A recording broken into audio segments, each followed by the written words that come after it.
बालेश्वर जिला खैरा थाना अंचल दुर्वृत्त माने मंदिर सीरीज लुट करिसेंती जहाँकि लक्षाधिक टंकार सुना अलंकार समेत टंका लुटि नहीं दुर्वृत्त माने। मिलिथिबा सूचना अनुसार खैरा थाना टीपीसी गड़िया ग्राम रे थिबा पुरातन बाबा बक्रेश्वर शैवपीठर ताला भांगी सोना और रूपार नाग समेत लक्षाधिक टंकार सुना अलंकार और हुंडी भांगी टंका लुटि नहीं।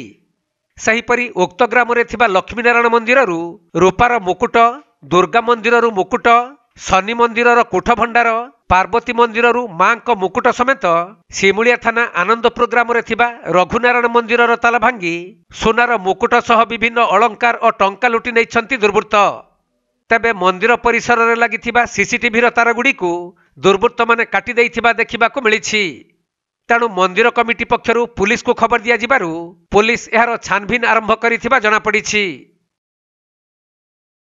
मंदिर गतकाल रात चोरी होती आम बड़ी भोर जो मैंने ये मंदिर को आसती सफासफी करने से मैंने प्रथम देखले जे 4 फीट गेट भंगाई, चाबी भी गोटे ना से आमको फोन कले। आम आसिक तत्क्षणात तो पहुँचलु, परिचालना कमिटर मेम्बर मानू जनइलु एवं जनसाधारण मैंने भी आसी पहुँचले। आ मंदिर जो मैंने पाली पुरोहित जो मैंने अच्छे से आसी पहुँचले, समस्त उपस्थित आम देखलु। माँ पार्वती मंदिर भंगाई, माँ दुर्गांकर मंदिर भंगाई, लक्ष्मीनारायण मंदिर भंगाई, गर्भगृह चाबी भंगाई, सबू अलंकार जहाँ थिला प्रभुंकर माँकर सबू अलंकार सब लुटी। आ तो संगे संगे शनि मंदिर आगे थिबा कोठ भंडार ताकू भांगिकी नहीं।